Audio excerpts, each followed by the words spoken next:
I have carried a lot of paper in my life.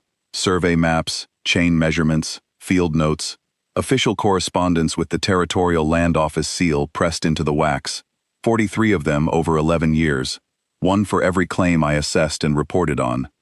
I have ridden into 43 homesteads, looked at 43 pieces of land, shaken 43 hands, and ridden away. Some of those claims were sound, some were not. I wrote what I found, and I moved on, because that was the work, and the work was the only thing I had ever been any good at.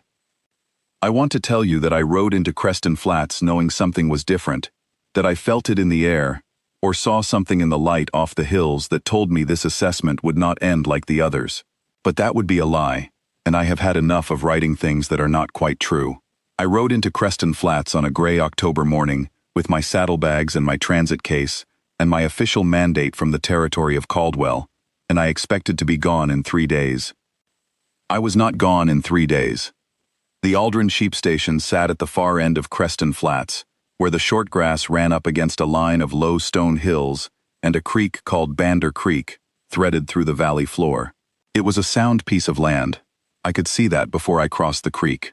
The pasture was good, the fencing was maintained, the woolshed was old but solid, and the stone-walled house had the look of something built to last rather than something thrown together in a hurry. Whoever had laid those walls had known what he was doing. I made a note of it in my field book as I came down the slope, the way I always did, a first impression before the conversation, while the eye was still honest. The man I had come to see was not there. I knew that before I knocked, because the territory's letter to me had mentioned it in the way territory letters always mention difficult things, sideways, in a subordinate clause. The claim holder, one Thomas Aldrin, had died of a chest sickness in February.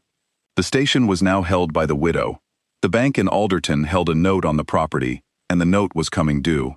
My mandate was to assess the land, the improvements, and the viability of the operation under current management, and to file a report that the bank and the territory could act on.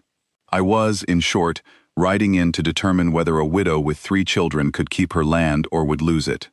That was not how the mandate phrased it.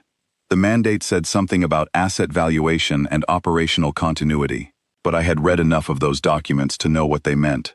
She met me at the door before I knocked. That was the first thing I noted about Vera Aldrin, that she did not wait for things to come to her. She had heard the horse on the creek stones, and she was standing in the doorway by the time I swung down from the saddle, her arms folded across her front, her expression the particular kind of composed that a person works very hard to maintain when they are frightened and will not show it. She was somewhere past 30, I judged, not a young woman, but not an old one either, with dark hair pinned back and a gray wool dress that had seen better years, and eyes that were measuring me the same way I had been measuring the property on the way down the slope. "Mr. Kemp," she said. "Mrs. Aldrin." I held up my letter of introduction. I wrote ahead. "You did," she said. "I received it." She did not take the letter. "Come in, then." The house was clean and ordered. That was the second thing I noted. Not just tidy in the way a person tidies before a government man arrives, but genuinely ordered. A place where someone had thought carefully about how things ought to be arranged, and had arranged them that way. There was a table, 4 chairs, a stone hearth with a good fire burning against the October chill, and along one wall, a set of shelves that held everything from spare lamp oil to a row of books that surprised me. I do not know why I noticed the books. I suppose I had not expected them on a working sheep station, though now I think that says more about my expectations than about sheep stations. The kitchen had the smell of bread and wood smoke and lanolin that I would come to know very well, and the floor was swept and the windows were clean, and there was a child's drawing tacked to the wall beside the hearth. A horse, I thought, or possibly a dog. It was difficult to be certain, and a row of boots by the door in 3 different sizes, ordered from largest to smallest, a detail so small and so domestic that I found myself noting it in my head without meaning to. 3 children materialized from various corners of the house as Mrs. Aldrin brought the coffee. The eldest was a girl of about 11, with her mother's precise dark eyes and a gravity that made her seem older. Her name was Mira. She looked at me the way her mother had, appraising, careful, and said nothing. The middle one was a boy of 8 or 9, broad-shouldered for his age, and already carrying the loose-limbed look of someone who spent most of his time outdoors. His name was Cal. He did not look at me the way Mira did. He looked at my transit case. "What's that?" he said, before his mother could stop him. "Cal," said Mrs. Aldrin. "It's all right," I said. "It's a surveyor's transit, for measuring angles and distances." "Can I see it?" "Cal, another time," I said, and looked up at him and meant it, and saw something shift in his expression. Surprise, mostly, that I had said, "another time," rather than "no." I had not intended anything by it. I only meant that I would not unpack my equipment in the middle of a kitchen, but he heard something else in it, something that implied I would be there for a time, and he nodded, satisfied, and went back to whatever he had been doing. The youngest was a girl of 4 or 5, so small that I had not noticed her at first, standing behind her brother with a fistful of his shirt. Her name, I learned later, was Pippa. Pip, they called her. She stared at me for a long, silent moment from behind Cal's shoulder, then released his shirt, walked across the kitchen floor, and held up both arms to me. I looked at Mrs. Aldrin. Mrs. Aldrin's composed expression showed, for just a moment, something I could not quite read. Not quite amusement, and not quite pain. "She does that," she said. "You don't have to." I put down my coffee, picked up the child, and sat her on my knee. She patted my coat with both hands, apparently satisfied, and looked out at the room as if surveying it from a new vantage. I sat there with her weight against my arm, and my coffee going cold, and the 2 other children watching me from a careful distance, and I thought, I will be gone in 3 days. I wrote in my field book that evening, Aldrin claim, Creston Flats, Caldwell Territory, stone house, sound construction, 3 bedrooms, pasture approximately 600 acres, well watered, good grass, flock, 340 head, well managed, improvements, wool shed, spring pen, creek fencing, root cellar, operation under current management. I stopped there and looked at what I had written and could not find anything in it that told the true shape of the place, so I closed the book and sat with it in my lap. She had put me in the room at the back of the house. It was small and cold, and had a window that looked out over the creek and the hills beyond, and I lay on the narrow bed that night listening to the creek and thinking, the way I always thought before an assessment, about what the report would say. I had the facts. I was good at facts. What I did not yet have was the picture, the sense of a place that tells you, beyond the numbers, whether it is alive or dying. I had been in enough places to know the difference. I had walked into homesteads that had the numbers right, but the heart gone out of them. Places where the fences were maintained out of habit, and the people inside them were waiting, without knowing it, for the thing they were doing to be over. The Aldrin Station was not that. The Aldrin Station was alive in every room of it, alive in the way a place is alive when the people inside it still believe in it. But I was not yet sure how to put that into the language the bank and the territory expected, so I fell asleep still turning it over. In the morning I went to work. The work, for me, always started the same way. A full walk of the perimeter, chain in hand, making measurements and notes, before I spoke to anyone or asked any questions. I did it alone. I had always done it alone. It kept the picture honest, the land first, the people second, because people could make you see things the way they needed you to see them, and the land could not lie. But Cal was waiting for me at the woolshed with his hands in his pockets. "I can show you the south fence," he said. "Dad fixed it in September, before he got sick." He said the last part plainly, without flinching, the way a child does when they have said a hard thing so many times that the saying of it has worn smooth. "It's a good fence now." I looked at him. He was wearing a coat 2 sizes too large for him, the sleeves rolled back, and his boots were already muddy. He had clearly been up for some time. "All right," I said. He showed me the south fence. He was right. It was a good fence.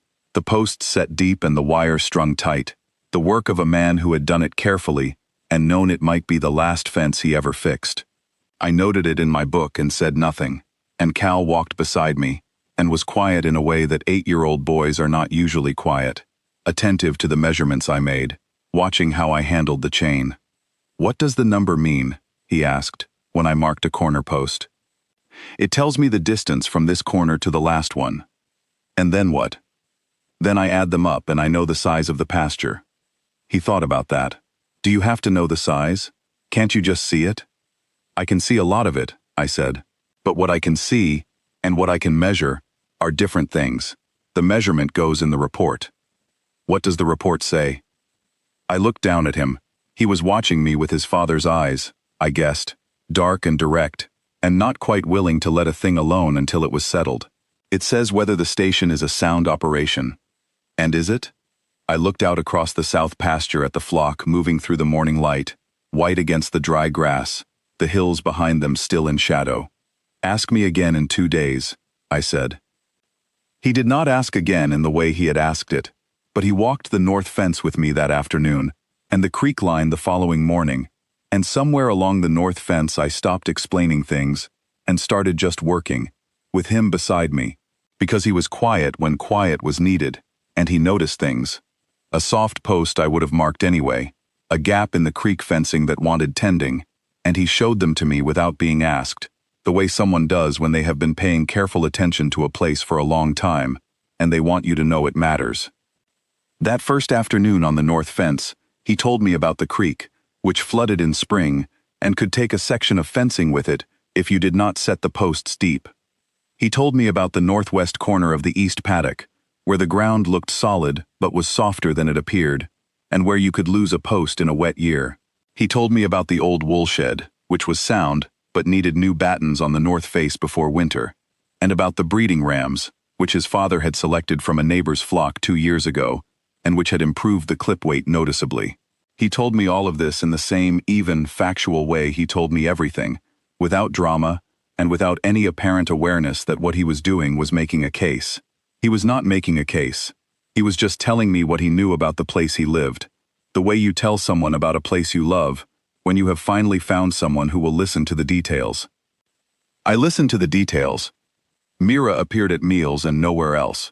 She helped her mother without being asked, cleared the table before I had finished my coffee, and answered my questions about the station with brief, accurate answers that told me she knew the operation as well as her mother did. On the second evening I asked her about the flock numbers, and she told me the count for each paddock from memory, including 3 that had been moved since the last muster, and gave me the approximate weight of the clip from the spring shearing. I wrote it down. She watched me write it down, and something in her face shifted. Not quite satisfaction, but the nearest thing to it. Your father kept good records, I said. Mum keeps them now, she said, and went back to the dishes. She read to Pip every evening from a copy of the Swiss Family Robinson that had the look of something read many times, the spine repaired with glue, a page near the back that had been torn and carefully rejoined. She read well, naturally, with the rhythm of someone who has read aloud often enough to know where to pause and where to push. Pip listened with her whole body, curled up against her sister's side, her eyes going from Mira's face to some middle distance where the story was happening. Cal listened too, pretending not to, doing something with a piece of leather or a length of twine at the far end of the table. I sat with my field book and my coffee and pretended to review my notes, which I was not reviewing. Mrs. Aldrin herself was a different problem. She was unfailingly correct. She answered every question I asked fully and without evasion, produced every document I requested, the banknote, the muster records, the purchase receipts for the breeding rams, a 5-year wool sale ledger in her own handwriting that was more orderly than anything I had seen come out of a territorial office. She made meals and coffee and managed the station and the children with a quiet efficiency that I found, by the second day, genuinely impressive. She was not cold to me, but she was not warm. She was waiting. She was waiting for me to finish my work and write my report and ride away, and she had arranged herself accordingly. I could not blame her. I was the man who was going to determine what happened to her land. I had been that man before, and I knew what it looked like from the other side. What I had not known before, in 42 previous assessments, was what it felt like to be him when the place was like this, when the land was good, and the management was sound, and the people in it were quietly, stubbornly alive, and the thing that threatened them was not the quality of what they had built, but the blunt mechanical fact of a note coming due. On the second evening, I sat at the table with my field notes spread out and tried to write the summary section of the report, and could not do it. The numbers were all there. The numbers were fine. The operation was sound. Better than sound. In fact, better managed than 3/4 of the claims I had assessed in 11 years, operating on less than half the capital. Any honest evaluation had to say so. But the bank's concern was the note coming due, not the quality of the management, and there was nothing in my mandate that addressed the question of what a bank ought to do with a note held against a widow running a profitable sheep station with 3 children, and no help and a dead husband's fence still holding. I closed the field book. Pip appeared at my elbow. She had a habit of doing that, materializing without sound, as small children do, and presenting herself as if she had always been there. She had a wooden horse in one hand, considerably battered, and she held it out to me. "His name is March," she said. "That's a good name for a horse. He needs fixing." She turned the horse over. One of the legs had been snapped off and replaced with a stick, tied on with a piece of twine. "Cal fixed it, but it's not right." I looked at the horse. I looked at Pip. "Do you have any proper glue?" She thought about it. "Mum has paste." "Bring it." She brought it.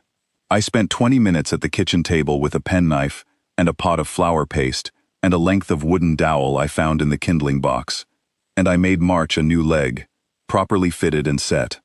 Pip sat across from me and watched with the focused attention of someone overseeing a surgical procedure, not speaking, following each step. When I offered her the penknife to hold, she took it with both hands and held it with great care for the duration. When it was done, she picked up the horse, tested the leg with 1 finger, then 2 fingers, then held it up and looked at it from several angles. "Better," she said, and went to bed. I sat at the table for a while after that, and did not try to write the report. On the 3rd morning, I saddled my horse before breakfast, intending to ride the east boundary and finish the survey, and Mrs. Aldrin came out to the yard with 2 cups of coffee and handed me one without a word, and leaned against the fence post and looked out at the hills. "The east boundary runs along the ridge," she said. "It's an hour's ride. The corner markers are stone cairns. Thomas built them the first year." She paused. "The second cairn from the north has fallen. The stones are still there. I haven't had time to rebuild it." "I'll note the location," I said. "It won't affect the assessment." She nodded. She drank her coffee. The hills were coming into light, the frost still on the short grass, the flock moving along the creek below us. There was a particular quality to the light on those hills in the early morning, the way it came over the ridge in long flat bands and lit up the grass in strips, so the valley floor looked like something drawn rather than something that had simply grown there. I had seen a lot of early morning light in a lot of places over 11 years, and there was something about this one that I noted, though not in my field book. "Mr. Kemp," she said. "Yes?" She turned and looked at me directly, the composure still there but something behind it now, something that had decided to be honest regardless of the cost. "I know what the report will say. Not the numbers. The numbers are good, and I think you know that. But the bank has a note, and I don't have the cash to settle it, and a note is a note, whatever the numbers say." She looked back at the hills. "I'm not asking you to write anything other than what you find. I would not ask that. I'm only asking you to know that we are not going anywhere. Whatever the report says, we are not going anywhere. I want that on the record with someone, even if that someone is only you." I held the coffee cup in both hands and felt the heat of it, and looked at the hills, and thought about 43 reports, and what it meant to have a record with someone. To want one. To trust a stranger, with the weight of a thing you had decided about yourself. "It'll be on the record," I said. She went back inside. I rode the east boundary and rebuilt the fallen cairn while I was there, because the stones were right there, and it took 20 minutes, and it seemed like the obvious thing to do. The cairn Thomas Aldrin had built was straightforward work. Round field stones, well chosen, set with care and a stable base, just the top section gone. I restacked it the way it had been built, matching the sizes, and when I was done, it looked the same as the others along the ridge. I did not put it in my field notes. It was not a territorial matter. I rode back at noon and unsaddled the horse and found Cal waiting at the woolshed again. "You fixed the cairn," he said. I looked at him. "News travels fast. I saw you from the ridge." He fell into step beside me, hands back in the 2 large coat pockets. "You're staying another day." It was not a question. "I need another day," I said, which was not quite the same thing, and we both knew it. "Good," he said, and went off to the sheep. The weather broke that afternoon. I had not seen it coming. which is the thing about early season freezes in the Caldwell territory. They arrive without ceremony, a shift in the wind, and then the temperature dropping in a way that has nothing to do with the time of day. I was in the wool shed reviewing my chain measurements when I heard the wind pick up and stepped outside and felt it. The sky to the northwest had gone the color of pewter, flat and low, and moving fast. The kind of sky that does not negotiate. Mrs. Aldrin was already in the yard. "East paddock," she said, not to me, to Cal, who was already running. "Get them moving toward the home pen. Mira, the gate." She was tying her coat as she spoke, her eyes on the sky, calculating with the efficiency of someone who had read this sky before. "Mr. Kemp, you don't have to—" "Which way?" I said. She looked at me for just a moment, the kind of look that takes the measure of a person quickly, because there is no time to be wrong. "West fence. There's a mob of 20 that will push into the corner. They need moving before the freeze hits." I went to the west fence. I am a surveyor, not a sheepman. I want to be honest about that. What I know about working sheep, I learned in the next 4 hours, in a wind that came down off the northwest hills like something with intent, the temperature dropping steadily, the sky coming down to meet the hills in a way that made the valley feel enclosed and urgent. I know how to move along a fence line. I know how to read terrain. I know how to be patient and deliberate when a situation requires it, which is most situations in my experience. I found the 20 in the corner where Mrs. Aldrin had said they would be, pressed up against the fence where the northwest corner ran, bunched tight the way sheep bunch in cold weather, facing inward, their backs to the wind. I moved them slowly, the way you move anything that does not want to be moved, patiently, without noise, letting them find their own way to the gate once you have taken away the other options and given them a clear path to something warmer. Cal arrived at the far end of the west fence and came along it toward me, and we worked the mob between us, me from the northwest corner and him from the south, easy and unhurried despite the weather, and had them through the gate and into the home pen before the first sleet came. We stood at the gate in the sleet and watched the home pen settle, the flock moving in the way they do when the immediate pressure is off. Restless at first, then finding each other, then going still. It takes about 10 minutes. We waited it out. "You've done that before," Cal said. "No," I said. He thought about that. "You're good at it for someone who hasn't. Your mother told me where they'd be." "She tells everybody where they'll be," he said. "Doesn't mean everybody can go get them." He leaned on the gatepost and looked at the pen. Dad was good at it too. He didn't like to rush them. "Rushing doesn't help," I said. "No," he said. "It just moves the problem." We walked back to the house in the sleet, and Mira had the fire built up and the lamp lit, and had set the kettle on without being asked. Mrs. Aldrin was already counting the flock in the home pen, through the wool shed window, her lips moving, her face utterly still, the way a person's face goes when the counting is the only thing that matters. When she reached whatever number she was looking for, she let out a breath that I think she had been holding for 4 hours, and turned away from the window and looked at her hands for a moment. "All of them," she said. Mira put a pot of something on the fire.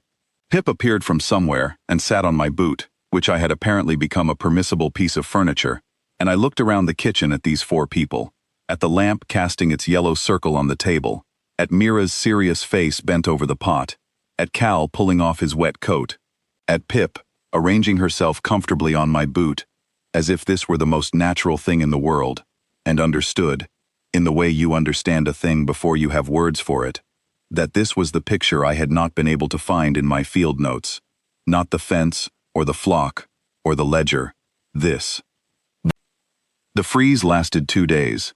I was not going anywhere in a freeze, and no one suggested I should. I helped Cal with the morning and evening checks, learned to read the particular way the flock arranged itself in cold weather, learned which animals were the leaders, and which were the ones to watch. Cal taught me. He was 8 years old, and he taught me with the patience of someone who had grown up knowing these things, and had made his peace long ago with the fact that not everyone did. On the first evening of the freeze, after supper, Mira brought the Swiss Family Robinson to the table and read to Pip by the fire, and Mrs. Aldrin and I went over the wool sale ledger together by lamplight at the other end of the table. It was not that she needed my help with the ledger. She did not. but she had questions about how the territory assessed the value of an annual clip versus a projected 5-year average, and I had spent 11 years reading those assessments, and I had answers, and we worked through it together. The ledger itself was impressive in a way that I had not fully appreciated from my first look at it. 5 years of clip records, each year on its own page, organized by paddock and by animal class and by sale date, with a margin column that tracked the per-head clip weight year over year. The handwriting was very clear and consistent, the handwriting of someone who wrote carefully and who understood that records kept today are decisions made correctly tomorrow. I have seen territorial records kept with less discipline than this. I have seen bank ledgers kept with less discipline than this. "Who taught you to keep accounts?" I asked. "My father," she said, without looking up. "He kept a store in Millbrook for 20 years. He said that a business that cannot read its own numbers is not a business. It is a hope." She turned a page. "I think that applies to a sheep station as well." "It applies to everything," I said. The work had the particular quiet quality of two people who are good at something, sitting down and doing it side by side. No wasted motion, no explanation of things that did not need explaining, a shared pace that arrived naturally without being negotiated. Outside, the sleet had picked up again. The fire burned. Mira read on. "Somewhere in the middle of the ledger," she said, without looking up. "The book is his. Thomas bought it in Alderton 3 years ago. He read it to them every winter. Mira took it over." "It's a good book," I said. "Yes," she said. "He had good taste in books." She turned a page of the ledger. "He had good taste in most things." She smoothed the page with her hand, a gesture that was not quite deliberate. "He just didn't have very good lungs." I did not say anything. There are some things a person says that do not need a response, that are not, in fact, asking for one. She was not telling me this in order to receive sympathy. She was telling me because it was true, and she had decided I was someone who could be trusted with the truth of it. I understood that distinction, and I turned the next page of the ledger. We worked until the lamp needed trimming. Pip had fallen asleep against Mira's side, her mouth slightly open, utterly boneless, the way small children sleep. Cal had gone to bed at some point without announcing it, with a way he did everything, quietly, without requiring acknowledgement. Mrs. Aldrin trimmed the lamp and we went back to the ledger in the steadier light, and finished the last 2 years, and when we were done, she closed it and looked at it for a moment, with both hands flat on the cover. "It's a good record," I said.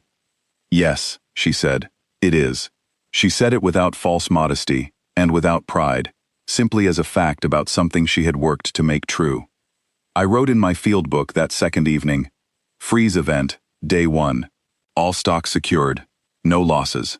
Operations maintained by Mrs. Aldrin and eldest son, with the kind of coordination that does not come from instruction, but from having done a thing together many times.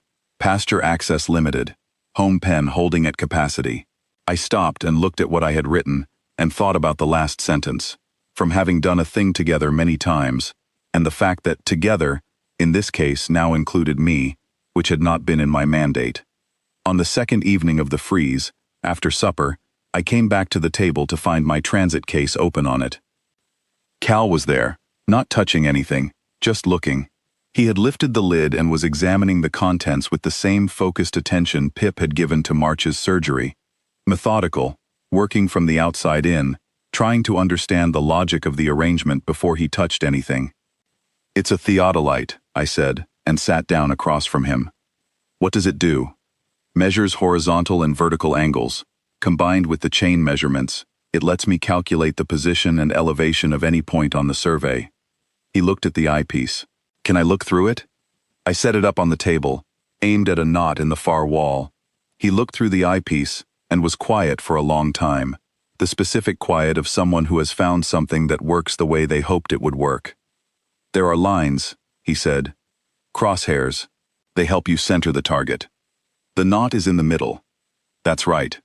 He looked for another moment, then sat back and was quiet in a different way, the way a person is quiet when they are thinking about something larger than the immediate question. Outside, the sleet had stopped and the wind had dropped, the way it does in the middle of a freeze when the cold has finally settled in, and there is no more weather to deliver, just the cold itself. "If you can measure anything," he said, "can you measure how far away something is?" "Not on the ground," Up in the sky. You mean stars? He nodded, cautious, as if the question might be a foolish one, and he had not yet decided whether to risk being thought foolish. You can measure the angle to a star, I said. That is how navigators found their way before the railroads. The angle to Polaris, the North Star, tells you your latitude, which is how far north or south you are. Longitude is harder. You need a precise clock. But latitude, you can get with an instrument like this one, and a clear sky, and a little patience. He sat with that for a long time. Outside the window, the sky was clearing, the freeze having pushed the cloud cover out, and a few stars were already visible in the dark. "Could you teach me?" he said. I looked at him across the theodolite. He was watching me with those direct, patient eyes, waiting for the answer with the same unhurried steadiness with which he waited for everything, and I thought about all the places I had not stayed long enough to teach anyone anything, and about the south fence rebuilt carefully by a man who had known it might be the last fence he ever fixed, and about the ledger in Vera Aldrin's handwriting, orderly as anything in a territorial office. "Yes," I said. We were outside that night in the freeze with the theodolite on its tripod in the yard, our breath making small clouds in the cold. The stars, very sharp and close in the way they get after a hard freeze, has pushed all the moisture out of the air. I showed Cal how to find Polaris, how to use the two outer stars of the Great Dipper as a pointer, how to follow the line they make until you find the steady one that does not wheel with the rest. I showed him how to set the theodolite level, and how to bring the eyepiece to bear, and how to read the angle off the scale. He learned it on the first try, not approximately, correctly, with the right reading on the first attempt, which is not what most people manage. "What's our latitude?" he asked. I gave him the reading to work from, and he did the arithmetic in his head and got it right, and was pleased in the quiet, self-contained way he was pleased about things. Not loudly, but genuinely, a satisfaction he let himself feel without making a show of it. "If you know your latitude," he said after a while, "and you know your longitude, you know exactly where you are." "That's right." He looked up at Polaris. "Do you always know where you are? When you're working?" "I know where I'm assigned to be," I said. "That's usually enough." He was quiet for a moment. "Is it the same thing?" I looked up at the star. "No," I said. "It's not the same thing at all." He nodded, as if this confirmed something he had already suspected, and we packed up the theodolite and went inside. Pip was waiting at the door, or had fallen asleep waiting at the door, technically, curled on the bench with her chin on her knees. She woke when we came in, and looked at us with the bleary, accusing look of someone who has been patiently waiting for a very long time and wishes this to be known. "Stars," she said, without any preamble. "Stars," I confirmed. She considered this, then held up her arms. I picked her up, and she put her head on my shoulder and went back to sleep in about 30 seconds. I stood in the kitchen holding her and looking at Cal, who was hanging up his coat, and neither of us said anything. After a moment, I carried Pip to her room and came back and sat down at the table and opened my field book and stared at the report for a long time without writing anything. The freeze broke on the morning of the third day, thin sunlight coming through the frost on the window glass, the hills bright and sharp and closer looking than usual, the way things look after a freeze when the air is very clear. I went out after breakfast and helped Cal check the flock and walked the home pen fence and found one section of it wanting work, and I noted it and spent an hour on it before I came back inside and sat down at the kitchen table and looked at the report. The numbers were all there, organized and accurate and ready to copy into the official form. The assessment was straightforward. Sound operation, well managed, good land, productive flock, maintained improvements. I had everything I needed to write a favorable report, and I had every intention of writing one. The note was the problem. The note was always going to be the problem, and there was nothing in my mandate that reached past the note. Nothing that addressed what a bank ought to do with a note held against a widow who had kept a ledger more orderly than the territorial office's own records, and managed a freeze event without losing a single animal on less than half the capital of comparable operations. I put down my pen and looked out the window at the short grass hills and the creek and the flock moving out of the home pen into the east paddock, and I thought about a man who fixed a fence carefully when he knew he was dying, and a woman who said, "I want that on the record with someone," Even if that someone is only you, and a girl who knew flock counts for every paddock from memory, and a boy who found Polaris on the first try and understood that knowing where you are assigned is not the same as knowing where you are, and a small child who had held up both arms to a stranger on no evidence whatsoever and simply decided. Pip came into the kitchen and climbed onto the bench beside me and put her chin on the table and looked at my field book with scholarly attention. "Are you writing?" she said. "Trying to." She looked at the page. "That's a lot of numbers." "It is." She was quiet for a moment. "Mira says you're going to write that we can keep the sheep." I looked at her. "Does she?" "She says you're a fair man." Pip delivered this with the gravity of an official pronouncement. Then she looked up at me. "Are you going to come back, after you go?" I looked at the page. I looked at the creek. "I don't know yet," I said, which was the most honest thing I had said in 5 days.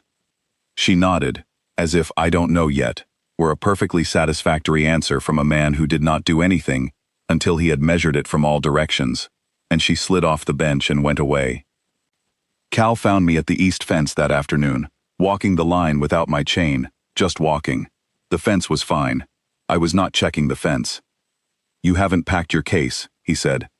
"No." He walked beside me without speaking for a while. The light was long on the hills, the afternoon getting thin and gold, the temperature dropping again toward evening the way it does this time of year, reliably and without apology. A flock of birds moved across the sky to the south, purposeful and loud. "My dad said," Cal began, and then stopped. I waited. He took a breath. "He said that a man who knows where he is, and doesn't go there, is a fool." He said it carefully, the way you say something that belongs to someone else, making sure you carry the words right. He told me that. Last fall, when I asked him why he hadn't taken the offer for the East Paddock from the man in Alderton, he said he knew where he was, and he was not going to leave it. He paused. I think he meant a lot of things by it. I looked at the hills. "Cal," I said. "Sir, I need to speak to your mother." He looked up at me. Something moved across his face, quick, controlled, older than 8 years old, and then he nodded once and went back to the fence line and did not say anything else. I found her in the wool shed, sorting through the records from the spring clip, the way she sorted everything, methodically, in order, nothing out of place. She heard me come in and did not look up. "You've finished the east boundary," she said. "Mrs. Aldrin." She looked up then. Her face was doing the composure again, holding it steady, braced for whatever the territorial man had come to say. "The assessment is complete," I said. "The operation is sound, and I will say so in the report. I'll recommend the bank extend the note against the clip income. I have 5 years of clip records and a freeze event performance record that support it. A bank that declines that recommendation on this operation will have a hard time defending the decision to the territory, and they know it." I paused. "That's the report." She looked at me steadily. "Thank you," she said. "That's not all I came to say." She waited, the way she waited for everything, without hurrying it. I had prepared this, or thought I had.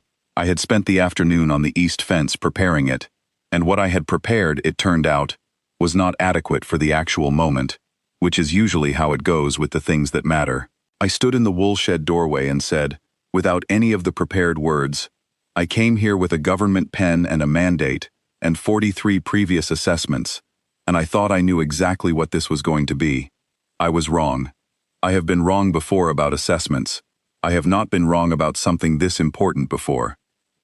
Vera Aldrin looked at me with those measuring eyes and did not say anything. "I don't have land," I said. "I have a horse and a saddle and 11 years of survey work and a good eye for terrain and a theodolite. That is the full inventory. I am telling you what I have so that you know exactly what you would be accepting if you were inclined to accept anything, which I do not know and cannot assume." I looked at my boots. "I would like to ask if you would consider having me here, not as a government man, as something else. I am not very good at asking for things. I am considerably better at measurements." I looked up. "But I am asking." She was quiet for long enough that I had the shape of the answer, and the shape was no, and I was beginning to organize my dignity for the ride out, when she said, "How long were you going to wait before asking?" I blinked. Mira told me on the second evening that you would, she said. She said she could tell. There was something in her face now that was not the composure, something warmer and more complicated, something that had been very carefully kept behind the composure, and was now allowed briefly into the room. She is seldom wrong about people. I have stopped betting against her. I did not know myself until this afternoon, I said. I know, she said. You are very thorough.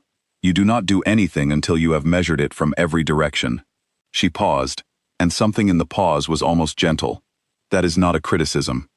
I stood in the doorway with the late light coming in behind me, the hills going purple against the orange of the sky, the creek below audible in the quiet. Vera, I said, using her name for the first time. Yes, she said. I let that sit for a moment, not the question, the name, just to hear what it was like to say it and be answered. Then, would you consider it? She looked at me for a long time. The full thing, the real thing, whatever she was beneath the careful management of everything, the ledger and the children and the cold year and the banknote and the dead husband's fence. She looked at me the way she had looked at the hills that morning, with the coffee cup, honestly, past the distance she usually maintained. Then she said, I would consider it, and there was something in the way she said it that was not quite an answer, but was, in the reckoning of a man who was good at measurements, considerably more than enough to go on. Then I'll stay, I said, if that's all right. It's all right, she said, for now. For now. I turned those two words over on the ride back to the house, the way I turned a measurement when it did not quite match the expected figure, looking for the error, looking for the margin. But there was no error. For now was not a hedge. It was a door left open, which was something you did deliberately, when you wanted someone to be able to walk through it. I knew enough about Vera Aldrin by then to understand that she did not do things accidentally. I sat down at the kitchen table and looked at the report for a long time. Then I put it aside and took a fresh sheet from my field book and began to write a letter to the Territorial Land Office, informing them that I was resigning my mandate, effective immediately, with the completed Aldrin assessment attached.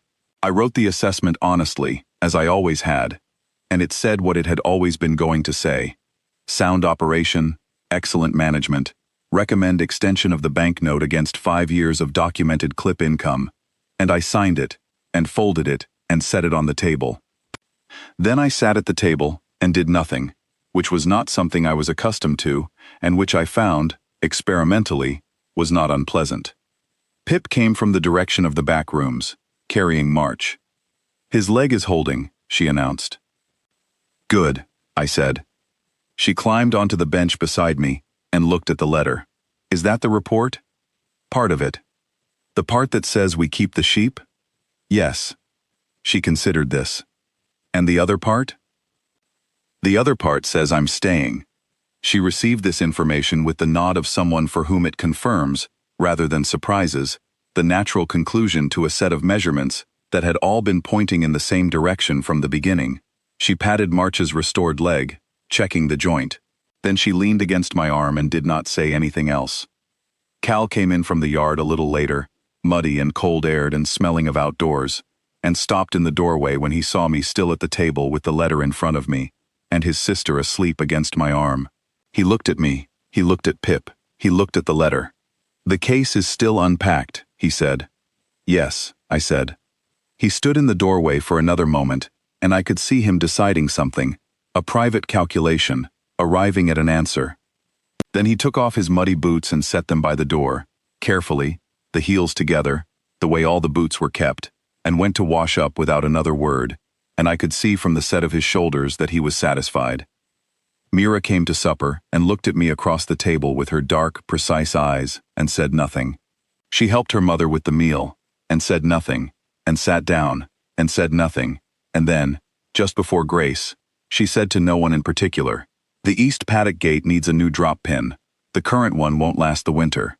I'll look at it tomorrow," I said. She nodded and unfolded her napkin, and that was that. The letter went to the Territorial Office in the first week of November, along with the completed Aldrin assessment. The bank extended the note in December, as any bank with an honest set of wholesale records in front of it had to do. I wrote a follow-up document, as a private individual rather than a territorial official, laying out a 3-year operating plan for the station based on the clip income and a modest expansion of the flock, and the bank accepted it without argument, because the numbers were sound and the argument would have been a losing one. In March, I rode to Alderton and spoke to the county registrar about what a man needed to do to be married in the territory of Caldwell, and rode back with the forms.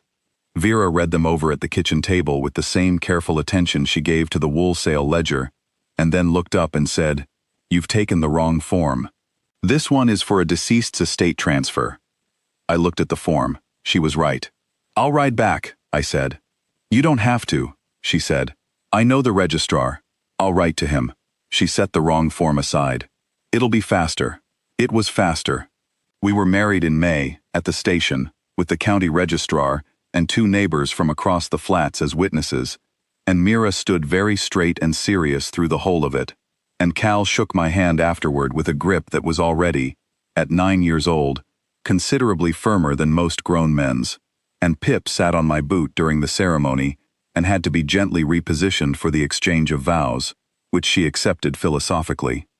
That evening, after the registrar and the neighbors had gone, we sat at the kitchen table, the 5 of us, with the lamp lit and the fire going, and the dishes from the wedding supper still stacked beside the sink, and nobody said very much, because there was not very much that needed saying. Pip fell asleep in her chair. Mira read. Cal looked out the window at the hills. Vera had her hands around her coffee cup and was looking at the fire, and after a while she looked across the table at me, and there was something in her face that was not the composure, the thing behind it, the thing she kept behind it, allowed into the room fully for once, with no particular concern about what it might give away. "I have been here 11 years now.